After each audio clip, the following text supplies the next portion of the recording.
Hey guys, welcome to the next guitar tutorial. I'm not going to waste any time. If you've been following along, we're going to look at the timing of sheet music. I'm going to make this as quick and as simple as possible for you. It's going to be a lot of fun, and I promise you this is a lot of fun to practice, especially because it'll advance you, because we want to be intermediate guitar players. If you don't know what I'm talking about, go check out 2 videos back where I spoke about, are you an intermediate guitar player? If you think you are, there's a test there. Do you know certain things or don't you? Alright, so in last week's video, if you remember, we spoke about what? About sheet music.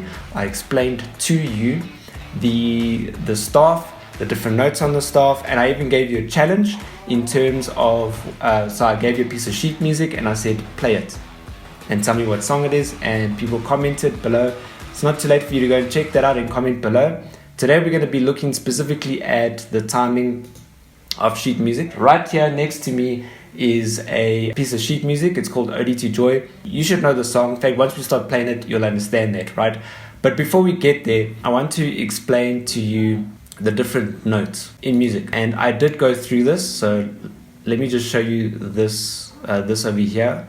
So you can see that on sheet music, right, if you see this little go over here, it means 4 beats, which is usually a full bar, all right? So in other words, it's a full, in fact, here we go. This is a good piece to show you. So you can see that that covers one bar being 4/4 timing, meaning that it's 1 1 1 2 3 4 1 2 3 4. There's 4 beats in a bar. So if you see that, it counts for that whole bar. So in other words, like this note over here is an E. So that for this timing would be 1 2 3 4. All right, that's the note lasts for the whole bar. If you see this guy over here, all right, let's go back.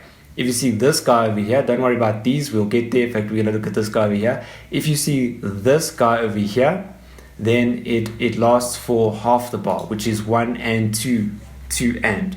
All right, so it would be 1 and 2 and 3 and 4 and 1 and 2 and 3 and 4. So a new bar starts on 1 and 2 and 3 and 4. So it starts on 3 and 4 and, right? 1 and 2 and 3 and 4 and. Yes, okay. Then if you see this note over here that's filled in, the black with just a line, all right? The other one, you notice, is an empty one with a line. This one is filled in, and that means it's 1 beat, which is 1. So e.g.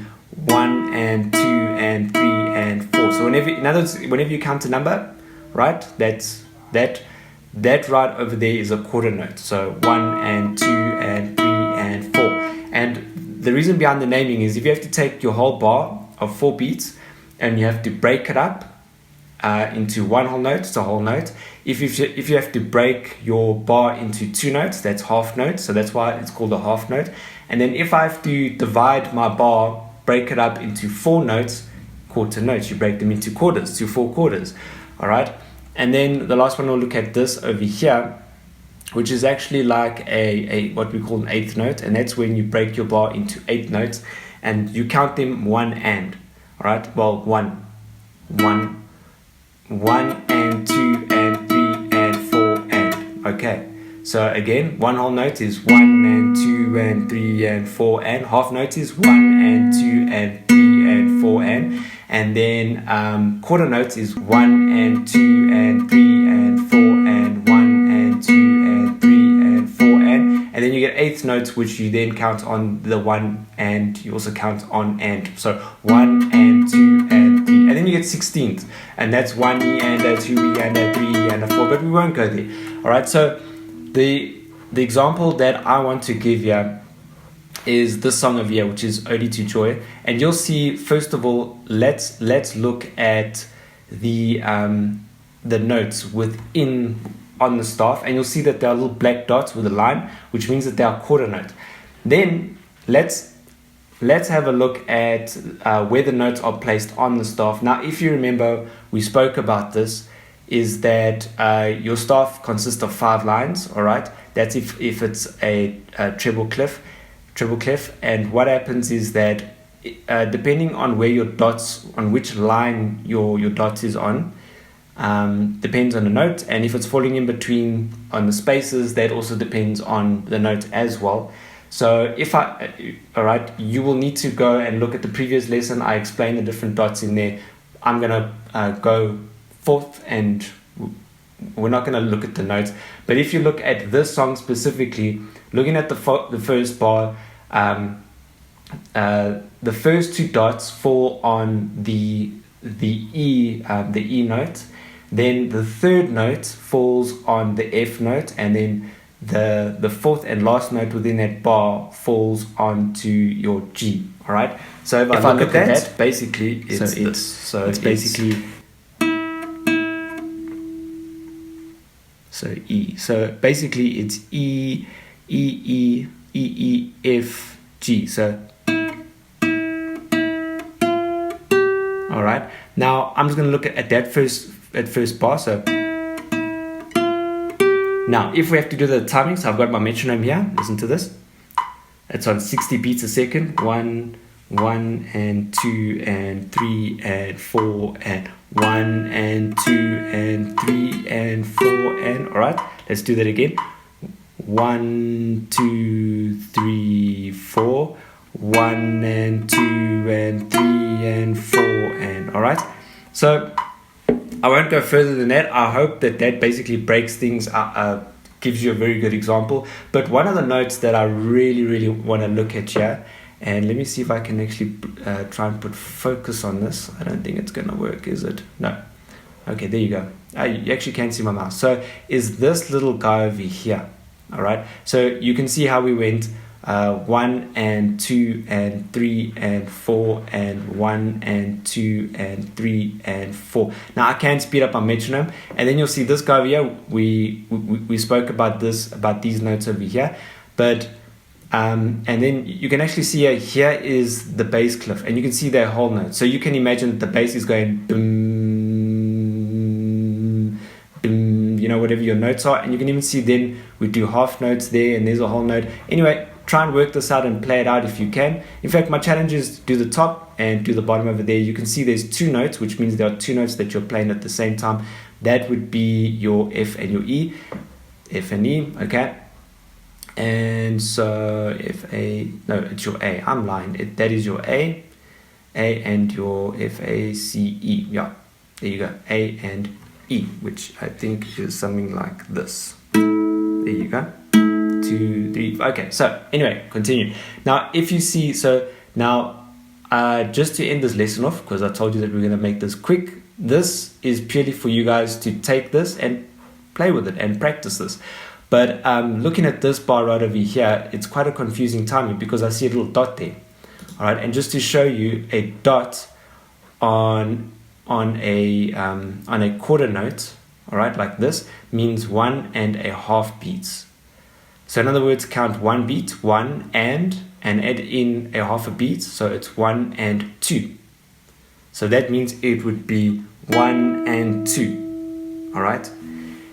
Then what they do here is that, so that counts for 1 and 2. All right.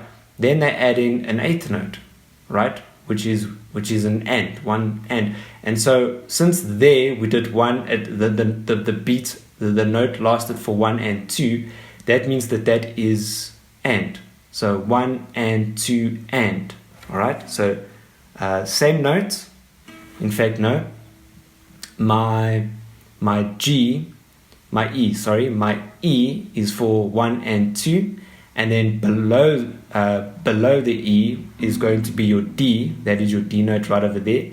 So it's 1 and 2 and. All right. So 1 and 2 and. All right. 1 and 2 and. Now it's a quarter note, so the next note is a half. Now if you actually add up the notes here, 1 and 2 and, that's actually half a bar right over there. Then they give you a half note here, which means this is going to last for half a bar, which is 3 and 4 and. So let's play this. 1 and 2 and 3 and 4 and. All right.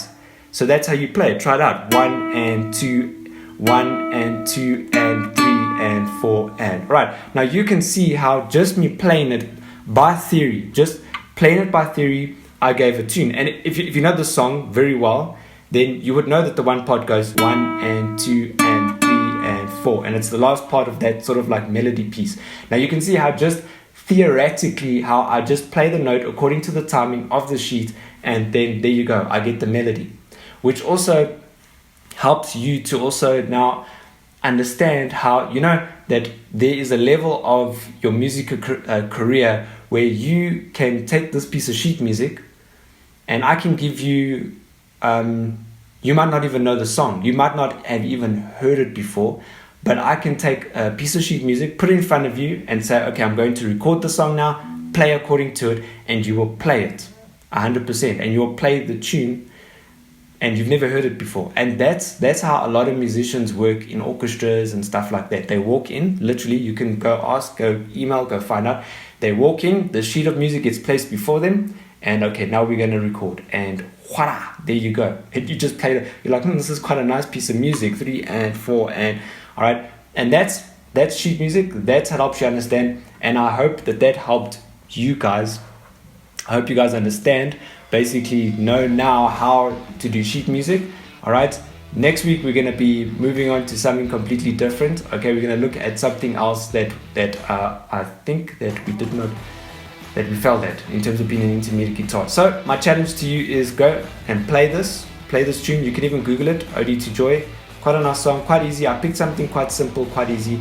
In fact, my challenge is, if you can, especially if you can record yourself, record the bass part, because it works the same, and then play over it with the metronome.